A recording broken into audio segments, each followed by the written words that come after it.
Prometo que vou cuidar de você lá de cima. Acreditei nessas palavras enquanto chorava sobre o caixão do meu falecido marido. Mas 2 semanas depois, ao vê-lo vivo entrando num hotel com minha melhor amiga, senti meu coração parar mais uma vez. Meu nome é Rosa, tenho 67 anos. E esta é a história de como desmascarei a farsa mais cruel da minha vida e fiz meu marido desejar, de verdade, ter ficado no túmulo. Eu estava no velório quando percebi que algo não batia. O caixão estava fechado. Fechado. É melhor assim, Dona Rosa, disse o funcionário da funerária com aquela voz mansa e irritante. O Sr. Rogério sofreu muito no final. A senhora não vai querer guardar essa última imagem. Eu acenei com a cabeça, muda, porque não conseguia falar. A garganta queimava, os olhos ardiam de tanto chorar. 42 anos de casamento. 42 anos ao lado de um homem que jurou me amar até a morte. E a morte tinha chegado tão rápido, tão brutal, que eu nem conseguia processar. As pessoas desfilavam na minha frente. Abraços apertados, palavras vazias. Ele foi um homem bom. Está num lugar melhor agora. Deus sabe o que faz. Eu ouvia tudo como se estivesse debaixo d'água, flutuando, perdida. Do meu lado, segurando minha mão com força, estava a Simone, minha melhor amiga de 15 anos. Ela chorava tanto quanto eu. Eu estou aqui, Rosa. Não vou te deixar sozinha. A gente passa por isso juntas. E eu acreditei nela. Que idiota eu fui. 2 dias antes, no hospital, tudo tinha acontecido tão rápido. Rogério estava bem pela manhã. Tomamos café juntos. Ele reclamou que o pão estava duro. Eu disse que era porque ele não mastigava direito. A gente brigou. Uma briguinha boba de casal velho. Ele saiu para o banco resolver uns papéis. 2 horas depois, recebo a ligação. Senhora Rosa, seu marido deu entrada aqui no Hospital São Camilo. Infarto. A senhora precisa vir urgente. Quando cheguei, ele estava na maca, pálido, suando frio. Segurou minha mão com aquela força que eu conhecia há décadas. Os olhos dele, verde claros, me olharam com uma intensidade que me assustou. Rosa, se eu não sair daqui, prometo que vou cuidar de você lá de cima. Eu segurei a mão dele de volta, apertei forte. Não fala besteira, Rogério. Você vai sair. A gente ainda tem muito tempo pela frente. Ele sorriu. Um sorriso fraco, mas ainda assim um sorriso. Eu te amo. Sempre amei. Não esquece disso. 3 horas depois, o médico saiu da sala de cirurgia. Eu já sabia pelo jeito que ele andava. Devagar. Cabeça baixa. Fizemos tudo o que podíamos, Dona Rosa. O coração dele não aguentou. Sinto muito. Desabei ali mesmo no corredor. Simone me segurou, me levou para casa. Dormiu no quarto de hóspedes, porque eu não conseguia ficar sozinha. Nos dias seguintes, foi ela quem organizou tudo. O velório, as flores, os avisos. Deixa comigo, Rosa. Você não precisa pensar em nada agora. Só descansa. O enterro foi numa segunda-feira chuvosa. O cemitério cheirava a terra molhada e flores murchas. Eu segurava um buquê de lírios brancos, as flores favoritas do Rogério. Quando desceram o caixão, senti minhas pernas bambearem. Era real. Ele tinha ido embora. 42 anos. Acabou. Simone me abraçou forte. Calma, amiga. Ele está em paz agora. Você precisa ser forte. Joguei os lírios em cima do caixão e saí de lá sem olhar para trás, porque se eu olhasse, ia desabar de novo. As 2 semanas seguintes foram um borrão. Eu não comia direito. Não dormia. Vagava pela casa como um fantasma. Tudo me lembrava dele. A cadeira onde ele sentava para ler jornal. A xícara de café que ele usava todo dia. O cheiro do sabonete dele ainda impregnado no banheiro. Simone ia lá todo dia. Levava comida, fazia chá, sentava comigo na sala e assistíamos TV sem falar nada. Você não está sozinha, Rosa. Eu prometo. Naquela quinta-feira, 2 semanas e 3 dias depois do enterro, eu decidi sair de casa. Precisava comprar algumas coisas no mercado. Arroz, feijão, café, as coisas básicas que estavam acabando. Coloquei uma blusa preta, calcei uma sandália velha e fui. O mercado ficava a 6 quadras de casa. Eu ia a pé mesmo, precisava do ar, do movimento, de alguma coisa que me tirasse daquela inércia. Estava voltando com 2 sacolas nas mãos quando vi. No começo, achei que estava vendo coisas. O luto faz isso com a gente, né? A mente prega peças. A gente vê a pessoa amada em todo canto. No ônibus, no mercado, na rua. Mas aquilo não era ilusão. Era real, sólido, concreto. A uns 20 metros de mim, entrando no Hotel Plaza, estava ele. Rogério, meu marido morto, enterrado, com certidão de óbito assinada. E ele não estava sozinho. Do lado dele, rindo, com a mão entrelaçada na dele, estava a Simone, minha melhor amiga, a mulher que segurou minha mão no velório, que organizou as flores, que dormiu na minha casa, que me disse que eu não estava sozinha. As sacolas caíram das minhas mãos, os ovos se quebraram no chão, eu não senti, não me importei, meus olhos estavam fixos neles. Ele usava óculos escuros e um boné azul, mas eu reconheceria aquele andar em qualquer lugar. O jeito que ele mancava levemente da perna esquerda por causa de uma fratura antiga. O jeito que ele gesticulava com a mão direita quando falava. Era ele. Rogério. Vivo. Meu coração disparou. Senti a pressão subir. As mãos formigaram. Pensei que fosse desmaiar ali mesmo na calçada, mas algo dentro de mim falou mais alto. Uma voz, fria, calculista, clara. Não chore agora, Rosa. Não grite, não faça escândalo. Observe, espere, pense. Respirei fundo. 1 vez, 2, 3. Deixei as sacolas no chão e atravessei a rua. Entrei num táxi que estava parado no ponto. Fica ali, por favor, em frente ao hotel, mas não desliga o carro. O motorista me olhou pelo retrovisor, curioso, mas não perguntou nada. Estacionou onde pedi. Eu fiquei ali, no banco de trás, observando a entrada do Hotel Plaza. 2 horas, 120 minutos de puro choque silencioso. Minha mente trabalhava a 1000 por hora. Como? Por quê? Quando? Era planejado? Há quanto tempo? Quando eles saíram, já eram quase 5 da tarde. Estavam de mãos dadas, rindo. Ele sem o boné agora, o cabelo grisalho brilhando ao sol. Simone usava um vestido vermelho que eu nunca tinha visto. Eles viraram à esquerda e entraram num restaurante japonês na esquina. Pode ir, moço. Obrigada. Paguei a corrida e voltei para casa a pé, no automático, como se meu corpo soubesse o caminho, mas minha alma tivesse ficado lá na porta daquele hotel. Quando entrei em casa, tranquei a porta, fechei todas as cortinas, sentei no sofá, no escuro, e deixei a informação me esmagar. Meu marido estava vivo. Ele fingiu a própria morte. Com a ajuda da minha melhor amiga.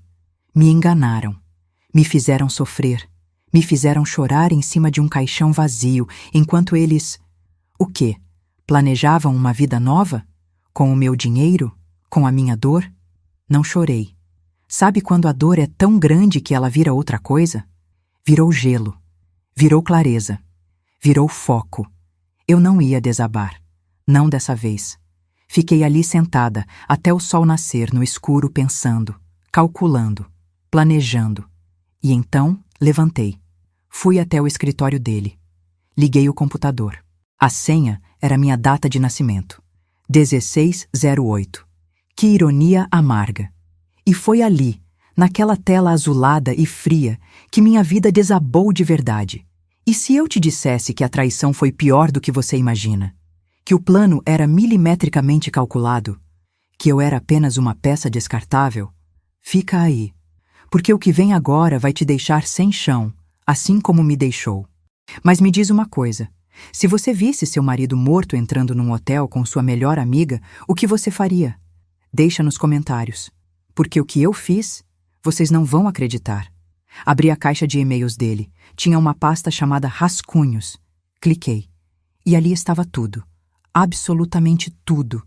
Dezenas de e-mails trocados entre Rogério e Simone. Desde abril. 6 meses antes do suposto infarto. 6 meses de mentiras enquanto eu acordava todo dia do lado dele. Fazia café, perguntava se ele tinha dormido bem, se a pressão estava controlada. 6 meses enquanto eu confiava na Simone, dividia meus medos com ela, contava os problemas do meu casamento, pedia conselhos. Amor, A Rosa nem desconfia de nada. Ela é tão ingênua. Acha que a gente é só amiga. Ontem ela me contou que está preocupada com você, que você anda distante. Eu disse para ela que é coisa da idade, que homem fica assim mesmo depois dos 60. Ela acreditou. Era de outubro do ano passado. Meu estômago revirou. Continuei rolando. Depois do velório, a gente se encontra no hotel. Ela vai estar tão destruída que nem vai perceber quando o dinheiro sumir. Transferi os primeiros 300 mil hoje. Deixei só o suficiente para ela não estranhar. Em 2 meses a gente está no Paraguai. Ela nunca vai me achar. 300 mil reais. 300 mil. Do dinheiro das minhas lojas, da minha herança da minha mãe, do meu suor. Outro e-mail. O Marcelo já confirmou. Ele vai assinar o atestado de óbito falso. É meu primo, confia em mim desde criança. Ele deve uns favores. Falei que se ele fizer isso, passo 50 mil para ele depois. Fechou. Agora é só fazer a cena no hospital. Você fica por perto, consola ela, organiza tudo. Finge que está sofrendo também. Você é boa atriz, amor. Eu vi como você enganou o ex-marido por anos. Meu Deus. Meu Deus. Até o médico estava envolvido. Li cada e-mail, cada linha, cada palavra que me apunhalava. Ela é velha, Rogério. Vai morrer sozinha mesmo. A gente só está acelerando o processo. É melhor assim. Ela fica com as migalhas e a gente vive o que a gente merece viver. Isso era da Simone, a mulher que eu chamava de irmã, que esteve comigo quando meu pai morreu, quando descobri o câncer de mama há 5 anos e fiz a cirurgia. Ela segurou minha mão na sala de quimioterapia. E enquanto eu vomitava, ela já planejava isso. Fechei o computador. Não consegui ler mais. Senti uma tontura violenta. Corri para o banheiro e vomitei. Vomitei até não ter mais nada no estômago. Sentei no chão frio do banheiro, encostada na parede, e finalmente chorei. Não foi choro de tristeza. Foi de revolta, de humilhação, de raiva pura. Como eu não vi? Como eu fui tão cega? Os dias seguintes foram os mais escuros da minha vida. Pior que quando minha mãe morreu. Pior que quando descobri o câncer. Porque dessa vez não era uma doença. Não era o destino. Era maldade. Era crueldade. Era traição premeditada. Eu não comia. Emagreci 6 quilos em 1 semana. Não atendia o telefone. A Simone ligava todo dia. Mandava mensagem. Rosa, estou preocupada com você. Abre a porta. Trouxe comida. Eu olhava para o celular e sentia nojo.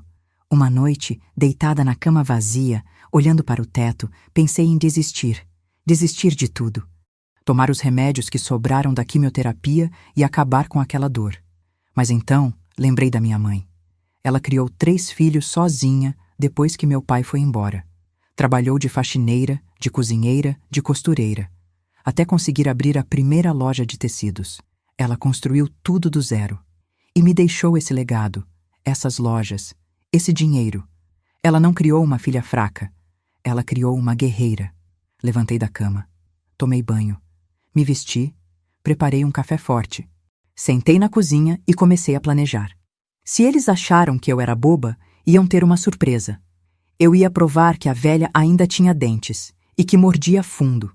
Nos dias seguintes, fiz algo que nunca tinha feito. Me cuidei. Fui ao salão. Pintei o cabelo. Fiz as unhas. Comprei roupas novas. Não porque estava feliz, mas porque precisava me sentir no controle de novo. Cada vez que olhava no espelho, via uma mulher diferente. Mais forte, mais fria, mais perigosa. Comecei a sair de casa. Ia ao parque, caminhava, tomava sol. As vizinhas comentavam. Dona Rosa está diferente. Até parece que o luto fez bem para ela. Elas não sabiam de nada. Eu sorria, acenava, mas por dentro estava tramando cada passo do meu plano. Uma tarde, sentada num banco do parque, tomando sorvete de limão, meu celular tocou. Era uma mensagem da Simone. Rosa, passa lá em casa amanhã? Preciso conversar com você sobre uma coisa. Li e arquivei. Não respondi. 2 horas depois, outra mensagem. Rosa? Você está bem? Estou preocupada. Você não responde mais minhas ligações. Continuei sem responder. Ela que se preocupasse mesmo. No dia seguinte fui ao banco. Precisava entender o estrago financeiro. Pedi para falar com a Carla, gerente que me atendia há 12 anos. Ela me levou para a sala particular. Dona Rosa, como a senhora está? Sinto muito pelo seu marido. Eu agradeci com um aceno de cabeça e fui direto ao ponto. Carla, preciso ver todas as movimentações da conta conjunta dos últimos 6 meses. Tudo. Transferências, saques, pagamentos, tudo. Ela me olhou com aquela expressão de quem sabe que vai dar problema, mas digitou no computador. Girou a tela para mim. E foi então que vi o tamanho da traição. Em abril, transferência de R$80 mil para uma conta no nome da Simone Aparecida Costa. Em maio, mais 60 mil. Junho, 90 mil. Julho, 70 mil.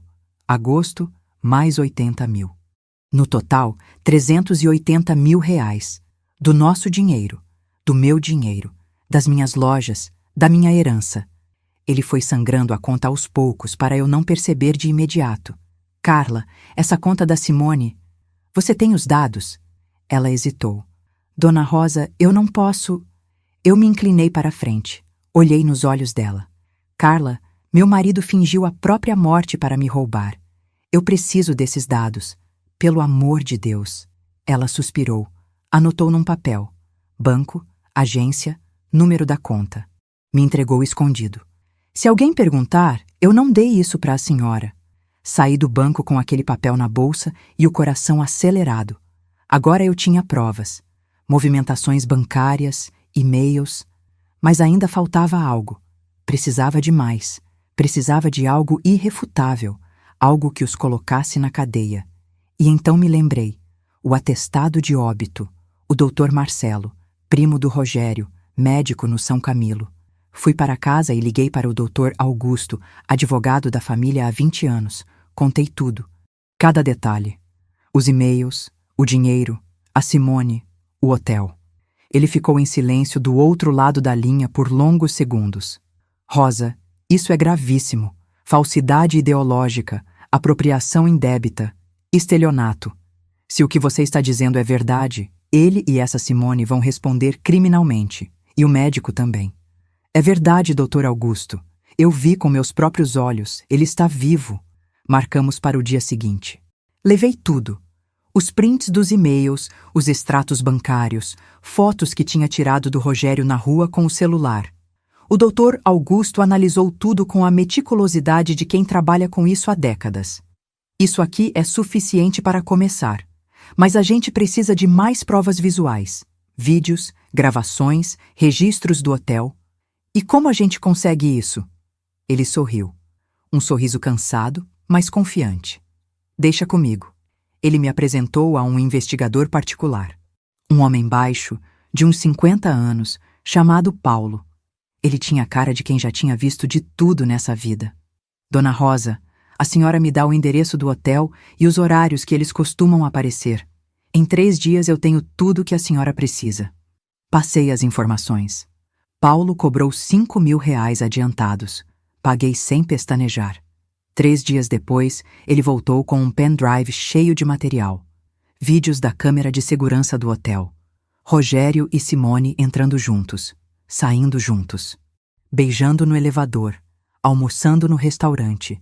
Fotos tiradas de longe com zoom. Áudios de conversas gravadas quando eles estavam no saguão. Mais 2 meses e a gente vai embora. Ela nem desconfia de nada. Está tão afundada na tristeza que vai demorar para perceber o dinheiro. Era a voz da Simone. Nítida. Clara. Confessando tudo. Sentei na cadeira do escritório do Dr. Augusto e assisti a tudo.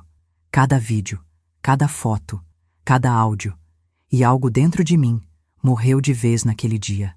O resto de ingenuidade que sobrara, o resto de esperança de que aquilo fosse um mal-entendido. Não era. Era real. Era cruel. Era premeditado. Mas sabe o que mais me doeu? Não foi o dinheiro. Não foi a traição em si. Foi o descaso. A frieza com que eles falavam de mim. Como se eu fosse um estorvo. Um obstáculo. Algo descartável. 42 anos de casamento. 15 anos de amizade. Reduzidos a nada. A um plano. A migalhas. O doutor Augusto me tirou do transe. Rosa, com isso aqui, a gente consegue a prisão dos 2. E do médico também. Mas antes de ir para a delegacia, eu quero te perguntar uma coisa.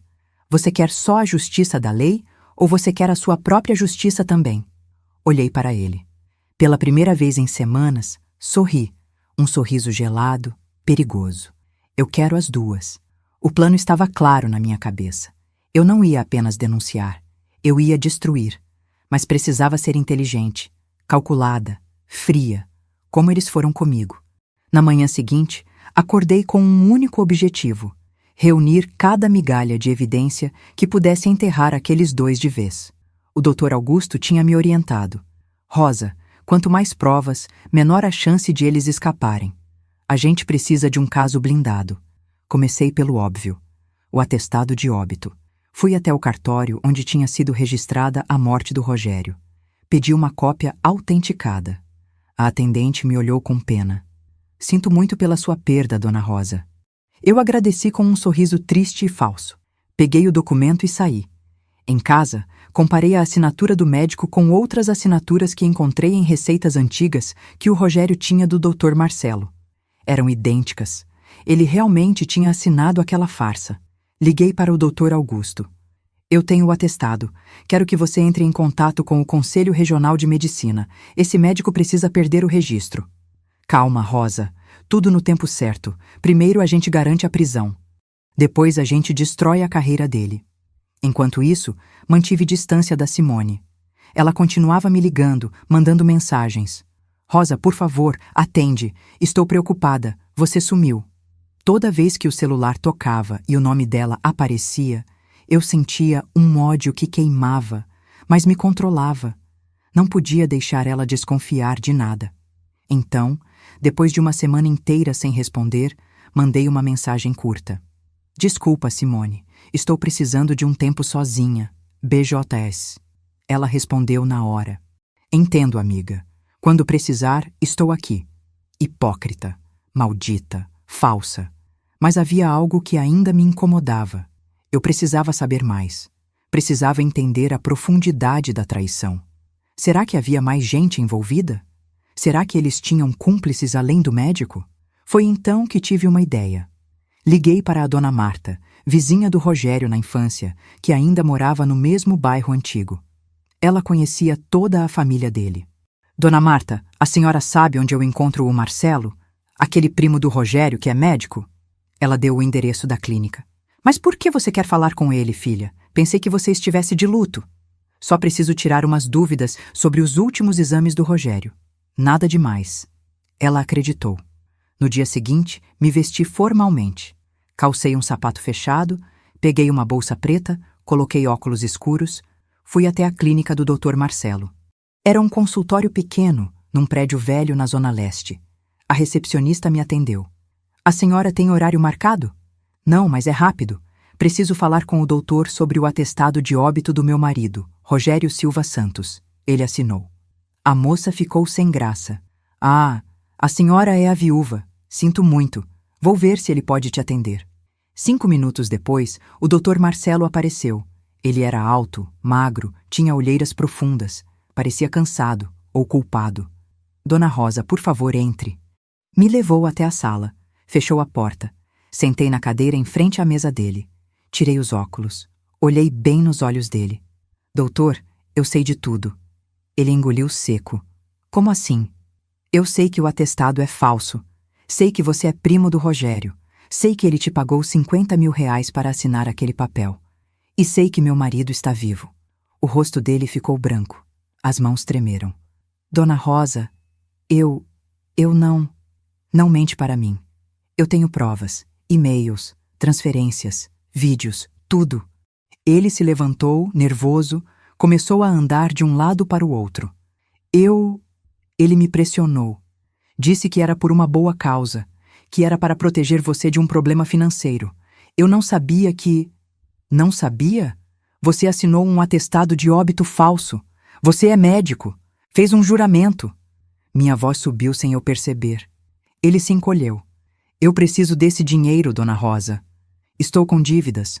O consultório estava para fechar. Ele me ofereceu uma saída. E você achou que mentir sobre a morte de alguém era uma saída? Silêncio. Ele voltou a sentar, derrotado. O que a senhora vai fazer? Eu me inclinei para a frente. Eu vou te dar uma chance. Uma única chance. Você vai escrever uma confissão, detalhando tudo. Como o Rogério te procurou, quanto ele te pagou, como foi feita a farsa no hospital. E você vai assinar essa confissão na frente do meu advogado. Se você fizer isso, eu convenço o promotor a pedir uma pena reduzida. Se você não fizer, eu garanto que você vai perder seu registro, sua liberdade e sua dignidade. Ele ficou me encarando por longos segundos. Então assentiu, cabisbaixo. Eu faço. Ótimo. Amanhã, 10 horas da manhã, escritório do Dr. Augusto. Não falta. Levantei, peguei minha bolsa e saí dali com a primeira grande vitória nas mãos.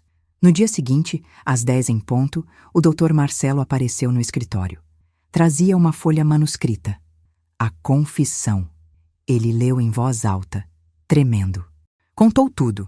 Como Rogério o procurou em março, como planejaram a encenação no hospital, como ele falsificou o atestado, o valor pago. O Dr. Augusto gravou tudo. Depois, fez o Marcelo assinar a confissão em 3 vias, com firma reconhecida. Pronto, doutor. Agora você aguarda o que a justiça vai decidir. Com a confissão do médico em mãos, agora eu tinha tudo. Os e-mails, os extratos bancários, os vídeos, os áudios, as fotos e a confissão de um dos envolvidos. O cerco estava fechado. Faltava apenas uma coisa: confrontá-los. Mas não qualquer confronto. Eu queria que fosse inesquecível. Eu queria que eles sentissem o gosto da humilhação que me fizeram sentir. O Dr. Augusto me levou até o delegado Mendes. Ele era um homem sério, de uns 60 anos, que tinha conhecido meu pai décadas atrás. Quando contei a história, vi a revolta no rosto dele. Dona Rosa, isso aqui é um dos casos mais cruéis que já vi na minha carreira. A senhora foi vítima de uma organização criminosa. Porque é isso que é. Organização criminosa. Falsidade ideológica, estelionato, apropriação indébita. Ele bateu a mão na mesa. Esses 2 vão pagar caro. Mostrei todas as provas. Ele analisou cada detalhe com atenção. Isso aqui é suficiente para a prisão preventiva. A gente vai pegar eles hoje mesmo. Mas então fiz um pedido. Delegado, eu quero estar lá quando vocês prenderem eles. Eu preciso olhar nos olhos dele e dizer que descobri tudo. Ele hesitou. Dona Rosa, não é protocolo. O doutor Augusto interveio. Delegado, a senhora merece esse momento. Foi ela quem juntou todas as provas. Sem ela, a gente não teria nada. Ele suspirou. Olhou para mim, viu a determinação no meu rosto. Tudo bem, mas a senhora fica atrás de mim o tempo todo. Entendido? Entendido. Naquela tarde, fomos até o Hotel Plaza. 4 policiais. O delegado, eu e o Dr. Augusto. Meu coração batia tão forte que eu conseguia ouvir dentro do peito. Subimos até o quarto 407. O delegado bateu na porta. 3 batidas firmes. Silêncio. Então, uma voz feminina. Quem é? Polícia. Abra a porta. Ouvi um burburinho do outro lado. Passos rápidos. Sussurros. A porta se abriu e ali estava ela. Simone. De roupão branco, cabelo preso, sem maquiagem. Quando me viu atrás do delegado, ela congelou. A cor sumiu do rosto dela. Rosa, o que você está fazendo aqui? Não respondi. Apenas entrei atrás dos policiais. E então eu o vi. Sentado na cama, sem camisa, comendo uma torta de morango. Rogério, meu marido. Meu marido morto. Vivo. Muito vivo. Quando nossos olhos se encontraram, a torta caiu no chão. O prato se quebrou. Ele ficou paralisado, boca aberta, como se tivesse visto um fantasma. E de certa forma, tinha. Porque eu tinha ressuscitado. Tinha voltado dos mortos. E vinha cobrar. O silêncio naquele quarto durou uma eternidade. Rogério me olhava como se não acreditasse no que via. Simone começou a tremer. Eu, por outro lado, estava completamente calma. Fria. Controlada. Era como se todo o sofrimento das últimas semanas tivesse se transformado em uma armadura de gelo em volta do meu peito. O delegado quebrou o silêncio. Rogério Silva Santos? Ele ainda me olhava, mas respondeu com a voz fraca. Sou eu. O senhor está preso por falsidade ideológica, estelionato e apropriação indébita. A senhora Simone Aparecida Costa também está presa pelos mesmos crimes. Vocês têm o direito de permanecer em silêncio. Tudo o que disserem pode ser usado contra vocês. Simone desabou, literalmente. Caiu de joelhos no chão, começou a chorar compulsivamente. Não, não. Rosa, por favor. Eu posso explicar. Por favor. Eu nem olhei para ela. Meus olhos estavam fixos no Rogério. Ele tentou se levantar da cama, mas um dos policiais o impediu. Fica sentado. Dei um passo à frente. O delegado me olhou de soslaio, mas não me impediu. Parei a 1 metro de distância dele. Olhei bem nos olhos verdes que eu tinha amado por 42 anos. E não senti nada. Absolutamente nada. Nem raiva, nem tristeza. Nada.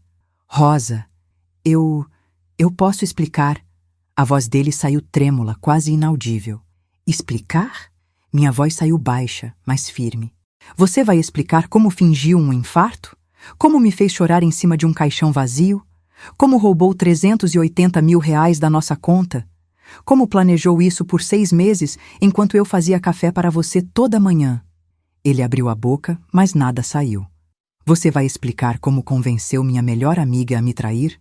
Como subornou seu primo médico para assinar um atestado de óbito falso? Ele baixou a cabeça. As mãos dele tremiam. Eu estava desesperado. As dívidas. A que dívidas, Rogério? A gente nunca teve dívidas. As lojas vão bem. A aposentadoria está em dia. Que dívidas? Silêncio. Então a verdade veio como um soco. Você não tinha dívidas. Você só queria uma vida nova. Com ela, com o meu dinheiro. Simone continuava no chão, soluçando. Rosa, pelo amor de Deus, foi ideia dele. Ele me manipulou. Eu sou uma vítima também. Agora eu olhei para ela. Me abaixei, fiquei na altura dos olhos dela. Vítima? Você dormiu na minha casa, Simone. Segurou minha mão no velório, organizou as flores, me consolou e, enquanto fazia tudo isso, já estava planejando roubar tudo de mim. Eu estava apaixonada, ela gemeu entre soluços. Apaixonada? Dei uma risada seca, sem humor. Você estava apaixonada pelo dinheiro, não por ele, porque se fosse por ele, vocês teriam ido embora sem roubar nada. Mas não, vocês quiseram me deixar na miséria, me deixar sem nada, depois de tudo que eu fiz por você. Levantei. Voltei a olhar para o Rogério. Você sabe o que mais me dói? Não é o dinheiro. Dinheiro eu recupero. É o tempo. 42 anos, Rogério. 42 anos que eu dei para você. Criei seus filhos. Cuidei de você quando ficou doente. Segurei sua mão quando seu pai morreu. E você me pagou com isso. Ele tentou se levantar de novo. Rosa, eu te amo. Eu sempre te amei. Foi um momento de fraqueza. Ergui a mão, cortando ele no meio da frase. Não, não me toca. Não fala comigo. Você morreu para mim, Rogério. Na verdade, você morreu de verdade agora, porque o homem que eu amei nunca teria feito isso. O delegado deu um passo à frente. Dona Rosa, a senhora quer dizer mais alguma coisa ou podemos prosseguir? Respirei fundo. Só mais uma coisa. Abri a bolsa, tirei um envelope grosso, entreguei para o Rogério. Ele pegou, confuso. Abre. Ele abriu. Dentro havia cópias de todos os e-mails, extratos bancários, prints das conversas, fotos dele entrando no hotel, a confissão do doutor, Marcelo e, por último, os papéis do divórcio. Tudo isso vai para o juiz. Você vai responder criminalmente por cada centavo que roubou e vai perder tudo no divórcio. As lojas são minhas, herança da minha mãe. A casa está no meu nome. Sua aposentadoria mal paga um aluguel. Você vai sair daqui sem nada, Rogério, exatamente como você queria me deixar. A cor sumiu do rosto dele. Rosa. Não. Por favor. A gente pode conversar. Conversar? Dei um passo para trás. Eu conversei com você por 42 anos. Acabou. Agora você conversa com o juiz. Simone se arrastou pelo chão, tentou segurar minha perna. Rosa, me perdoa. Pelo amor de Deus, eu vou devolver tudo. Eu vou... Dei um passo para o lado, evitando o toque dela. Você vai devolver mesmo, Simone. Cada centavo. Porque meu advogado já entrou com bloqueio de bens. Sua conta está congelada, seu salão foi penhorado como garantia. E você ainda vai responder processo criminal. Meu salão? Não. Rosa, não faz isso. É tudo que eu tenho. Olhei para ela com o mesmo desprezo que ela tinha demonstrado por mim nos e-mails. Você devia ter pensado nisso antes de roubar tudo que eu tinha. O delegado fez um sinal para os policiais. Eles colocaram algemas nos dois. Rogério não resistiu. Estava em choque.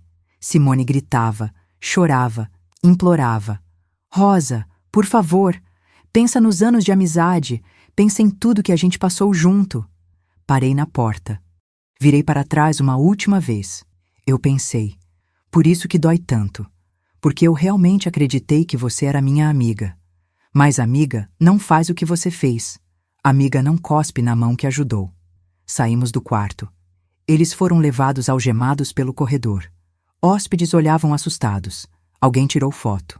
Melhor ainda, que todo mundo soubesse. Que a vergonha fosse pública. Assim como foi minha dor. Lá embaixo, na frente do hotel, 2 viaturas esperavam. Rogério foi colocado em uma, Simone em outra. Antes de entrarem, o Rogério me olhou pela última vez. Tentou dizer algo, mas eu virei o rosto. Não queria mais ouvir a voz dele. Não queria mais nada dele. O Dr. Augusto colocou a mão no meu ombro. Rosa, você foi muito corajosa. Muita gente não teria essa força. Olhei para ele e, pela primeira vez em semanas, sorri. Um sorriso verdadeiro. Não foi coragem, doutor. Foi sobrevivência. Eles tentaram me matar em vida. Eu apenas devolvi o favor. As viaturas partiram. Fiquei ali na calçada, vendo elas sumirem no trânsito. E senti algo estranho. Não era felicidade, não era alívio, era paz. Uma paz gelada, mas paz. Tinha acabado. A farsa tinha acabado. Agora era só esperar a justiça fazer o trabalho dela. Naquela noite, voltei para casa. Sentei na varanda. Tomei um chá de camomila. Olhei para as estrelas e chorei. Mas não era choro de tristeza. Era choro de libertação. Eu tinha me livrado de um peso que carregava sem saber. O peso de amar alguém que não merecia. O peso de confiar em quem não era digno. Agora eu era livre. E ninguém, nunca mais, ia me fazer de idiota. 3 semanas depois da prisão, o processo corria rápido. O Dr. Augusto tinha feito um trabalho impecável. As provas eram tão sólidas que nem a melhor defesa do mundo conseguiria desmontar.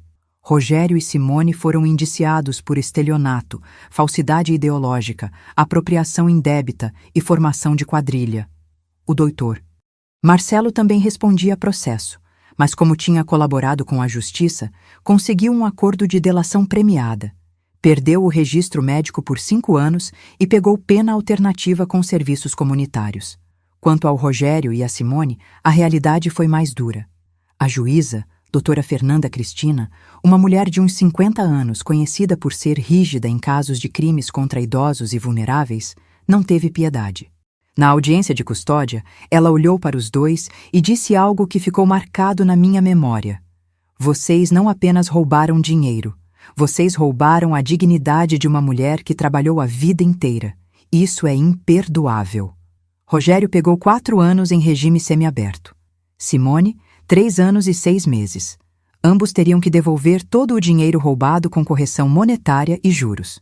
Como a conta da Simone já estava bloqueada e o salão dela penhorado, a devolução começou imediatamente. Do Rogério, como não tinha bens em nome dele, a aposentadoria foi penhorada em 60% até quitar a dívida. Além disso, a história vazou. Virou notícia nos jornais locais. Homem finge a própria morte para roubar esposa. Era a manchete. As redes sociais pegaram fogo. Gente que eu nem conhecia me mandava mensagens de apoio.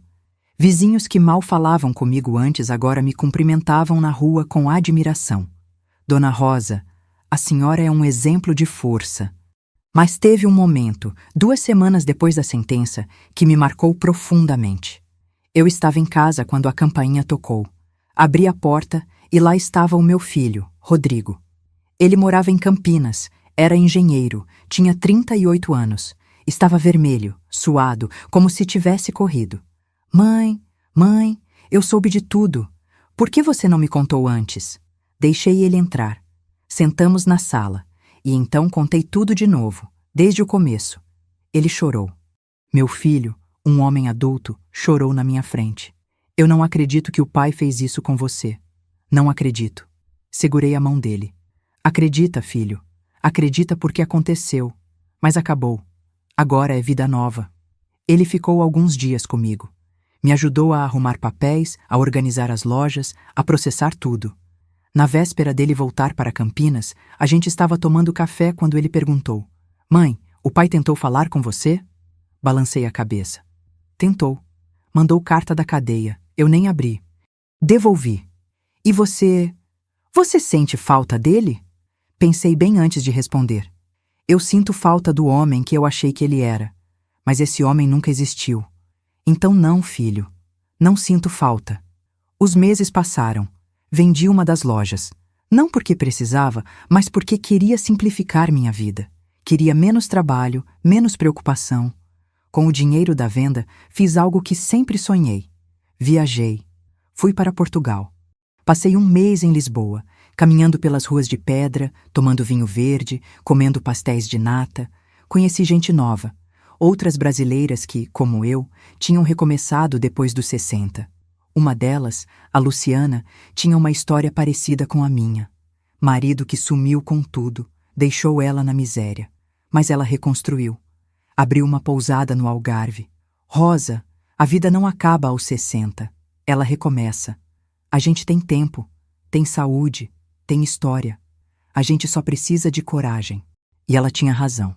Voltei para o Brasil diferente, mais leve, mais forte, mais eu. Reformei a casa, pintei as paredes de amarelo, a cor que o Rogério odiava.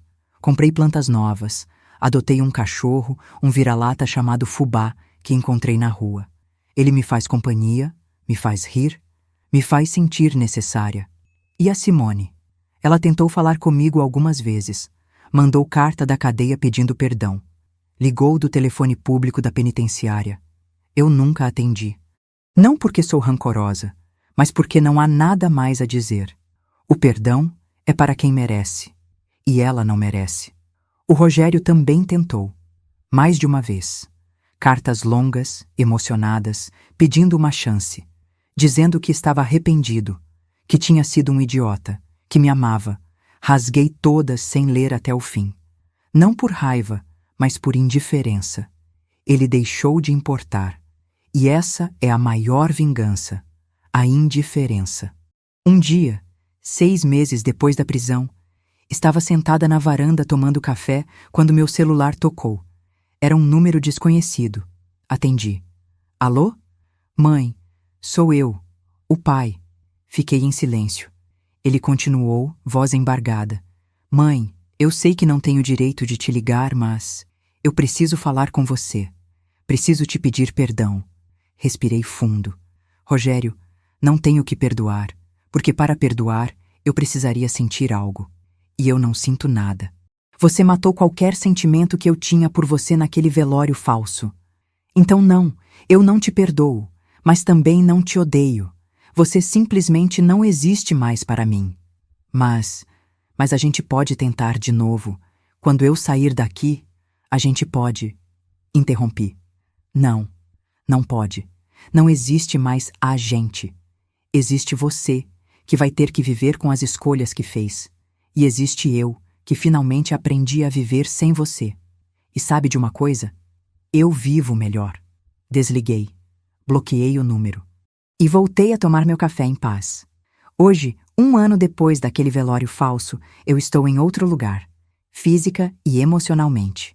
Me mudei para um apartamento menor, perto da praia, em Guarujá. Acordo todo dia com o som das ondas. Faço caminhadas na areia, tomo sol, leio livros, bordo. Tenho amigas novas, verdadeiras, que não querem nada de mim além de companhia. As lojas? A que sobrou está nas mãos de uma gerente de confiança. Ela cuida de tudo, me manda os relatórios mensais. Dá lucro, me sustenta bem, mas não é mais o centro da minha vida. O centro da minha vida agora sou eu.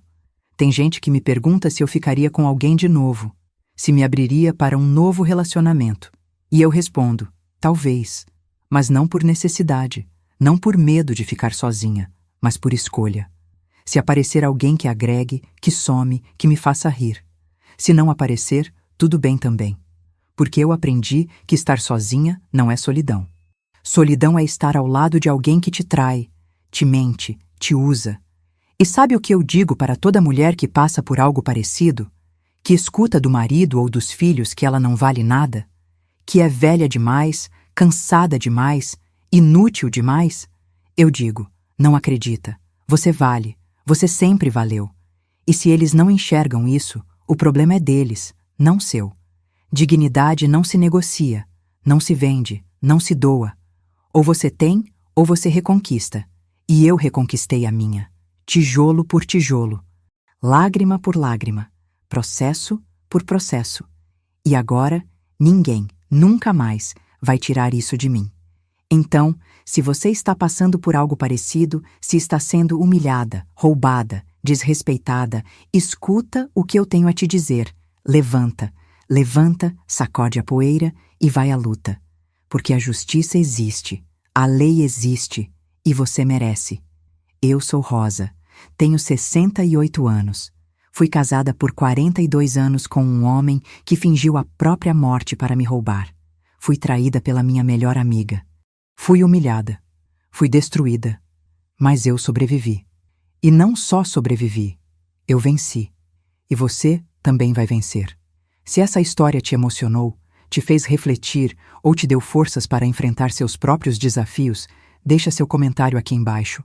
Compartilha com alguém que precisa ouvir isso. Se inscreve no canal para mais histórias de superação e dignidade. E clica no próximo vídeo que está passando na tela agora.